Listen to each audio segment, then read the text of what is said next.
안녕하세요. 반갑습니다. 이주민 선교 강의를 맡은 김강석 선교사입니다. 제 소개를 간단히 먼저 드리자면 저는 FMC 선교회 파송으로 2004년도에 캄보디아에서 사역을 시작했습니다. 뿌리뱅이라는 지방에서 제자 양육과 교회 개척 사역을 했고요. 근데 그러던 중 2017년에 저희 선교회 본부에서 사역으로 들어오라고 저를 콜했습니다.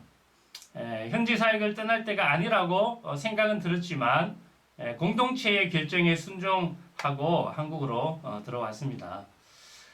캄보디아에서는 제자 양육과 교회 개척을 했고 당시에 저희 제자들이 이미 현지 신학교를 졸업하고 사역에 동력하고 있었기 때문에 그들과 후임 선교사님께 좀 일찍 사역을 이양하고 한국으로 들어왔습니다. 5년간 선교회 본부 사역을 하고 다시 현장으로 돌아갈 것이라고 막 들뜬 마음으로 있었는데 주님께서 새로운 사역을 저에게 맡겨주셨어요. 국내 이주민 선교를 돕는 사역인데 한국의 지역교회가 이주민 선교를 시작할 수 있도록 지원하고 국내 이주민 사역자들의 그런 필요한 자원과 정보를 키핑하는 그런 일들을 위해서 만들어진 SNS 선교회를 섬기도록 하셨습니다. SNS의 풀네임은 뭘까요?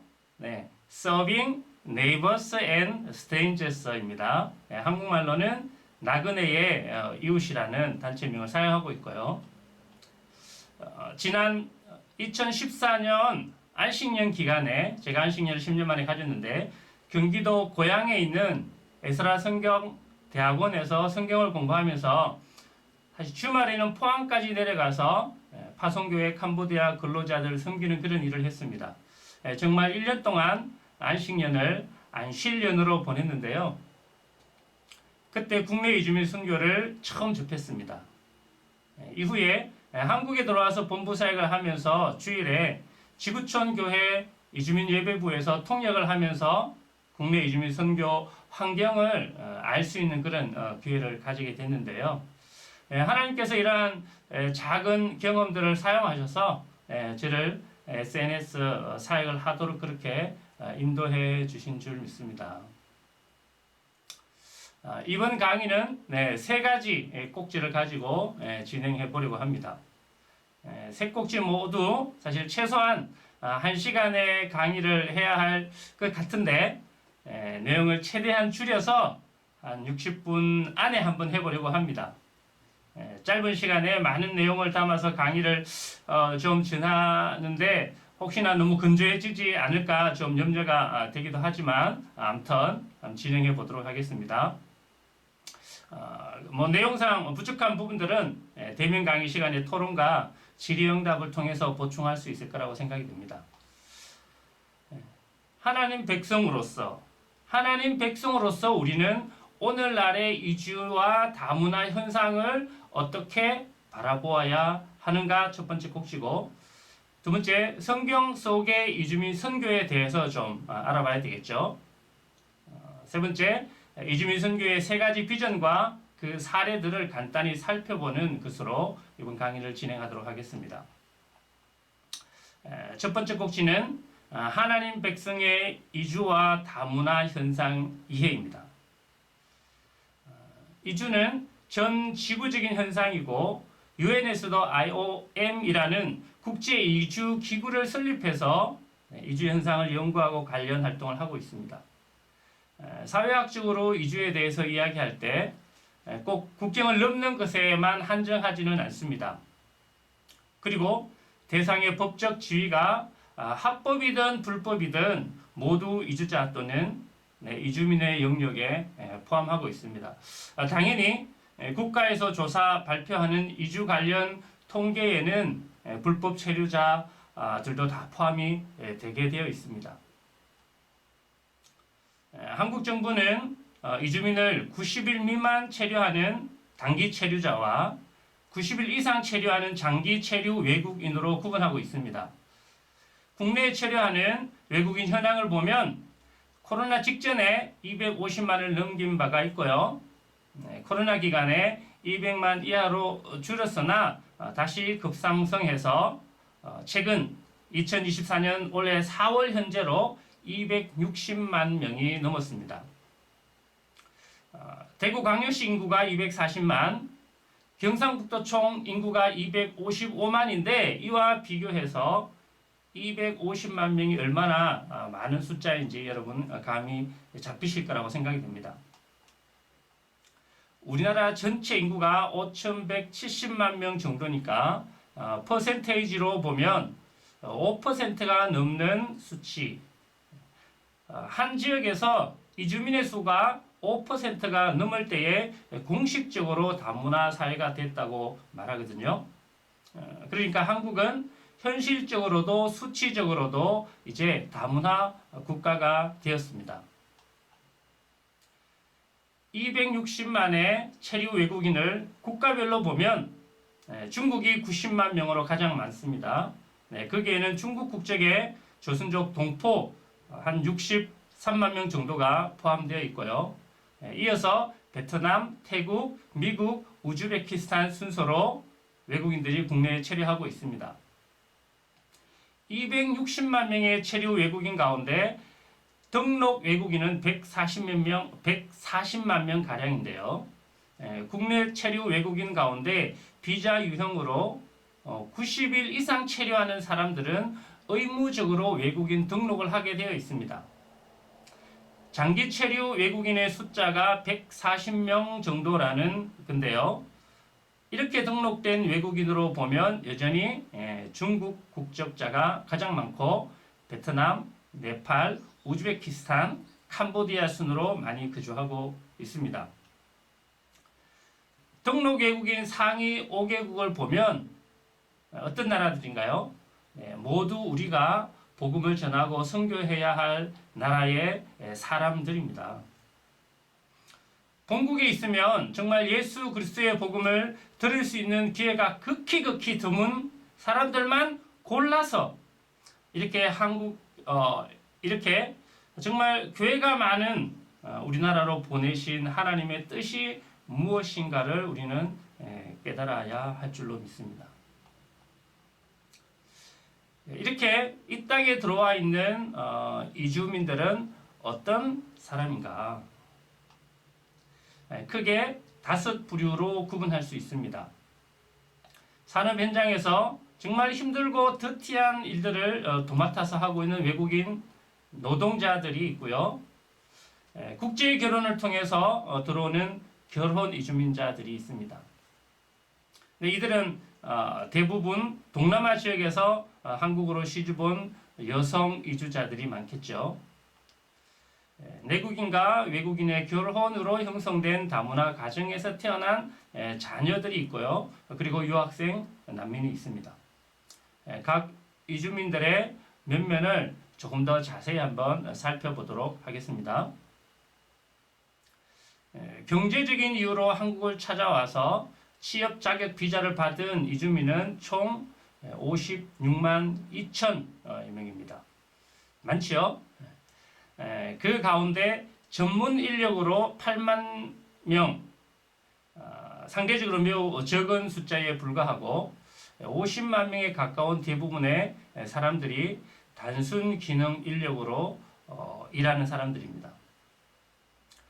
이분들은 외국인 고용 허가 제도를 통해서 한국 정부와 MOU를 맺은 베트남이나 캄보디아, 네팔, 인도네시아 등 16개국에서 들어온 사람들이 있고요.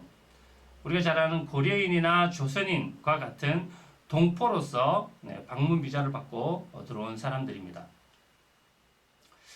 도시든 지방이든 제조업이든 농업이든 축산업과 업에 이르기까지 이분들이 없으면 한국 경제가 돌아가지 않는다라는 사실은 이제 모두가 알고 있습니다.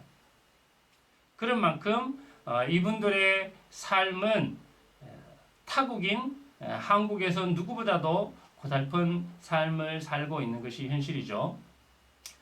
그런데 감사하게도 국내 이주민 선교 사역자들 가운데 가장 많은 분들이 이 외국인 근로자들을 대상으로 사역하고 있습니다. 단순 기능 인력으로 한국에서 일하는 사람들은 일반적으로 4년 10개월을 일하고 고국으로 돌아가게 되어 있습니다. 5년이면 긴 시간일 수 있지만 그러나 고용주 입장에서는 일을 좀 배워서 숙련공이 되어 효율이 좀 높아가고 일을 잘 할 수 있는 시점에 고국으로 돌아가게 되니까 사실 아쉬움이 많죠. 그래서 이분들이 고용주들이 정부에 요청해서 4년 10개월 동안 성실하게 일한 근로자에 한해서 4년 10개월을 더 일할 수 있도록 지금 하고 있습니다. 그렇지만 단순 기능 인력으로 한국에 온 근로자는 기본적으로 한국에 정착해서 살 수 없고 결국은 본국으로 돌아가도록 되어 있습니다. 최근 정부에서는 인구 감소와 지방 소멸이라는 위기 앞에서 일부 외국인 근로자들에게 한국에 장기적으로 정주할 수 있는 비자로 바꿔주는 그런 정책을 실시하고 있기는 하지만 그 혜택을 보는 외국인 근로자는 극히 소수에 불과한 형편입니다. 결혼 이주민은 1990년대부터 늘어나기 시작했고요. 2013년에는 국내 결혼자 중 다문화 혼인이 13.6%까지 올라갔습니다. 이후에 이제 국제 결혼의 문제점들이 사회적 이슈가 되면서 정부가 국제 결혼의 조건과 과정 등에 대한 이제 법을 제정했고 또 이제 이후로 그 비율은 조금 낮아졌지만 지금도 약 10% 정도는 유지하고 있습니다. 여러분, 외국인이 한국인과 결혼을 한다고 해서 한국 국적을 바로 취득할 수 있는 것이 아니라는 거 알고 계신가요? 결혼하고 얼마가 지나면 한국 국적을 취득할 수 있을까요, 이분들이? 네. 2년이 지나면 한국인과 결혼한 외국인은 간이 기화를 신청할 수 있습니다. 그렇지만 신청서를 낸다고 바로 기화가 인정되는 것이 아니고 한국어를 포함한 여러 가지 종합 시험을 쳐야 하고 또 인터뷰도 봐야 합니다. 한국 국적을 취득하기 전에 혹시라도 결혼 관계에 문제가 생기게 되면 영영 국적을 취득하지 못하고 자신들의 나라로 돌아가야 하는 그런 경우도 있습니다. 네, 물론 몇 가지 구제받을 수 있는 법적 장치들이 있기는 하지만 어쨌든 이런 이유들로 인해서 결혼 이주 여성들 가운데 불안과 걱정을 안고 이 한국에서 이주 생활을 하는 사람들이 적지 않습니다. 현재 국제 결혼을 통해서 국민의 배우자 F6라는 비자를 받고 있는 사람은 17만 7천 명, 국제 결혼 후 기하에서 국적을 취득한 사람은 16만여 명에 이릅니다. 이 두 부류의 사람들을 합치면 35만 명 정도가 되는데 이분들이 우리가 알고 있는 다문화 가정을 이루는 가구입니다. 그래서 국내 다문화 가구의 전체 가구 원수는 대략 한 110만 명 정도 되는 것으로 알고 있습니다. 네, 이분들에 대한 선교적 접근이 정말 절실하고 너무나도 필요한데 그런데 문제는 교회가 그 역할을 감당하지 못하고 있는 듯해요. 오히려 공공기관, 복지기관들에게 그 역할을 내어주고 교회는 뒤로 물러나 있는 면이 좀 큰 것 같아서 사실 아쉬움이 많습니다. 다문화 가정의 자녀는 방금 말씀드린 국제결혼 가정에서 태어난 아이들을 말합니다. 도표를 보시면 국내에서 태어나는 아이들 가운데 다문화 가정의 출생아 비율이 계속 증가하고 있는 것을 볼 수 있습니다.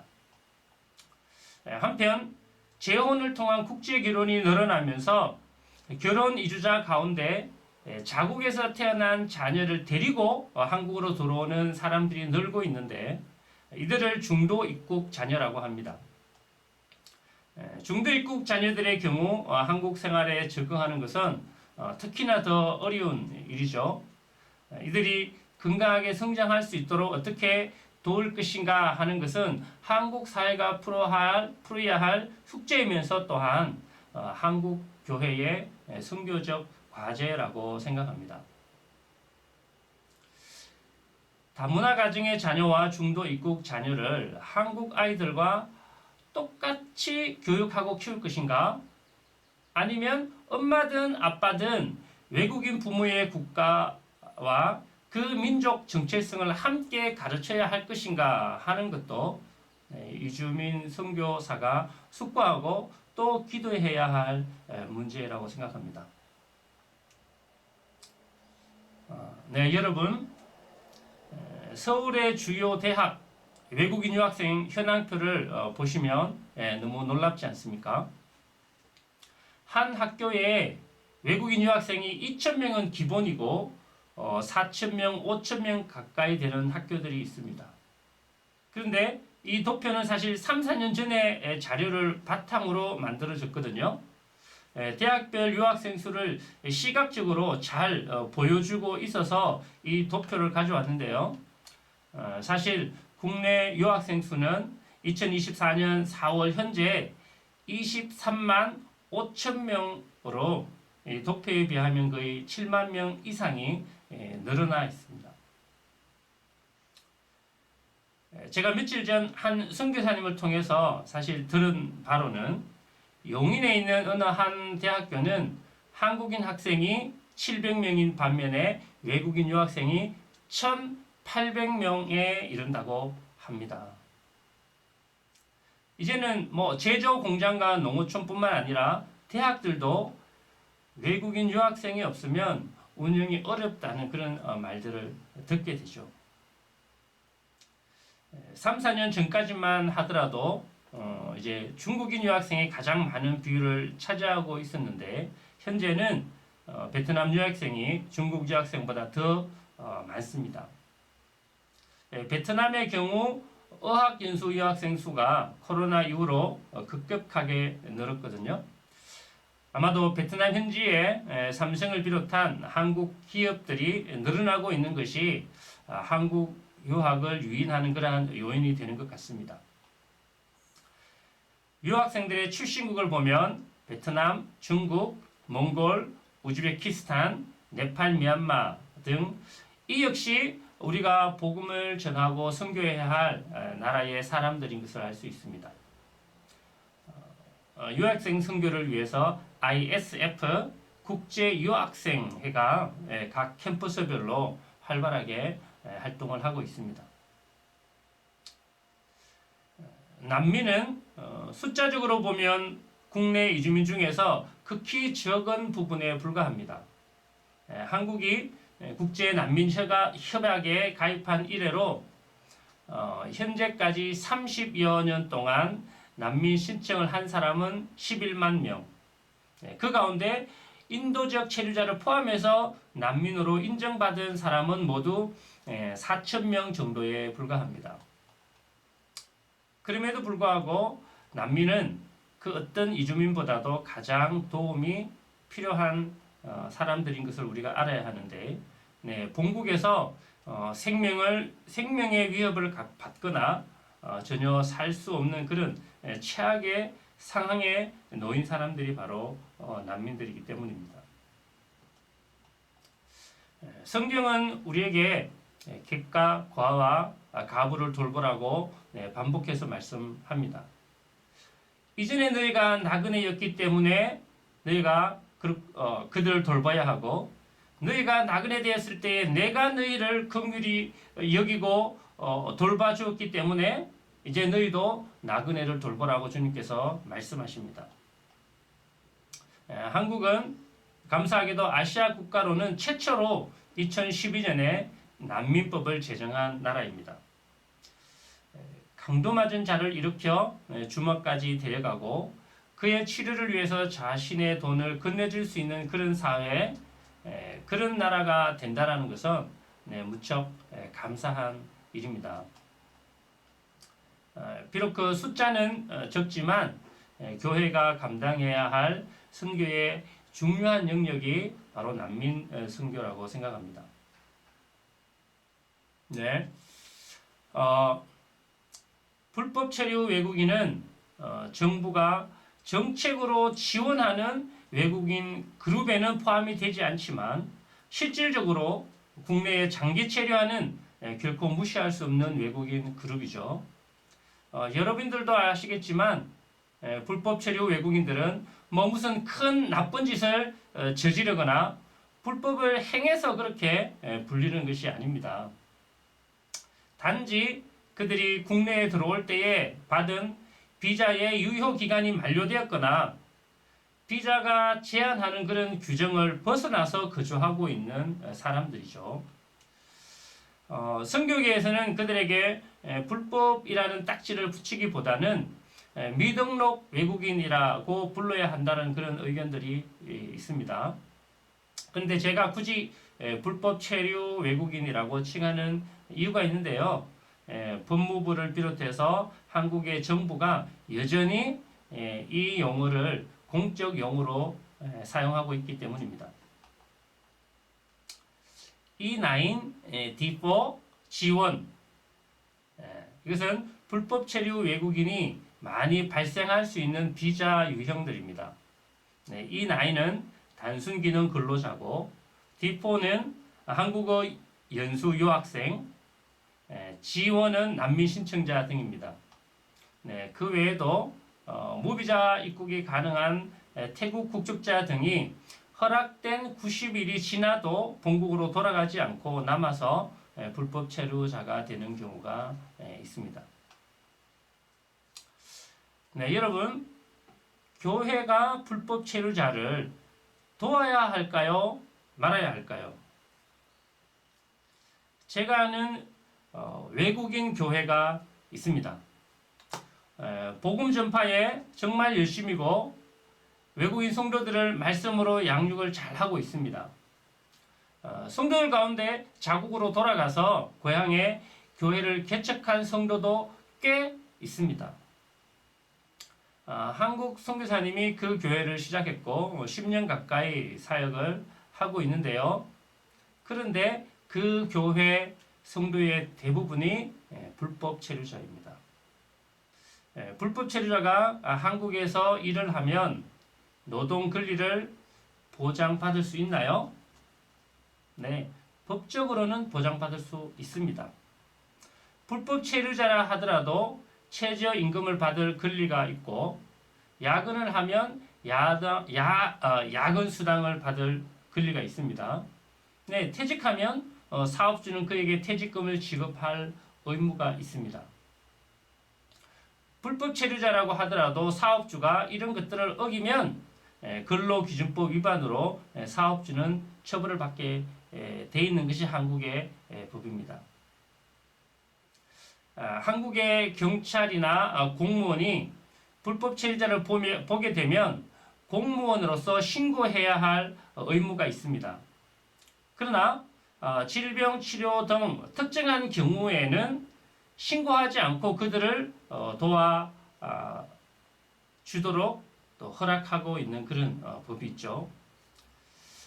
보면 저는 우리 정부의 이주민 정책의 수준이 상당한 수준에 이르렀다고 생각합니다. 정말 감사한 일입니다. 그런데 얼마 전 한 교회 목사님이 저에게 전화를 했습니다. 교회 집사님 한 분이 김밥집을 하면서 유학생을 아르바이트로 고용했는데 이 학생이 나중에 일을 그만두면서 그만두고 한참 지난 이후에 퇴직금을 요구한다라는 겁니다. 유학생들은 최소한의 시간만을 합법적으로 아르바이트를 할 수 있거든요. 그런데 자신이 그 유학생을 위해서 많은 시간 아르바이트를 할 수 있도록 배려를 해주고 그리고 대우도 잘 해줬는데 처음에는 말이 없었던 퇴직금을 이제 와서 달라고 하니까 너무 밉다라는 겁니다. 그래서 불법 취업 유학생으로 자신이 신고를 하려고 하는데 어떻게 하면 신고할 수 있는지 그 방법을 저에게 묻는 겁니다. 심지어 그 학생의 퇴직금보다 더 많은 값으로 변호사를 사서라도 꼭 그 학생이 법적 처벌을 받도록 해야겠다는 겁니다. 여러분, 어떻게 교회가 정부만큼도 이주민들을 이해하고 품어주지 못하는 걸까요? 여러분, 너무 이 이야기가 극단적인 이야기라고 생각이 되나요? 그러나 사실 이러한 이야기는 우리 주변에 많이 듣고 볼 수 있는 일들입니다.